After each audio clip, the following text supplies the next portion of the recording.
Hej, jeg hedder Ole Gravgaard, og jeg er vicedirektør i Patienterstatningen. I det daglige så er jeg ansvarlig for den administrative del af virksomheden. Det vil sige funktioner som for eksempel økonomi, men også HR, IT, og så er der også kommunikation. Det jeg leder efter nu, det er en økonomimedarbejder, der i det daglige vil være ansvarlig for bogføring, betalinger, opkrævninger osv., men derudover også udarbejdelse af budgetter og regnskab. I Patienterstatningen der træffer vi jo afgørelse af stor betydning for den enkelte borger, der kommer til skade. Så en af de ting, der er vigtige i alt, hvad vi gør, det er ordentlighed.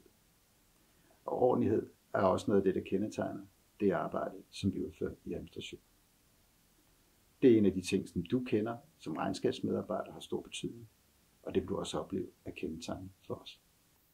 For mit eget vedkommende, så vil jeg sige, at jeg kommer altid i Patienterstatningen. Jeg kunne godt være hjemme gang mellem at lave en eller anden opgave osv., men jeg kommer helst herinde, fordi at jeg synes simpelthen, her er så rart at være. Der er en masse inspirerende mennesker, gode kolleger, folk man kan lide, og som gør en glad i dagligdagen. Så det synes jeg faktisk er noget af det allervigtigste ved arbejdspladsen her, i hvert fald for mig. Vi har fleksibilitet osv., men i administrationen er det også kendetegnet, at folk faktisk sætter pris på at komme. Hvorfor skal du så søge jobbet i Patienterstatningen? Ja, du kan søge det, fordi at det simpelthen er et rart sted at være, både rent fagligt og socialt.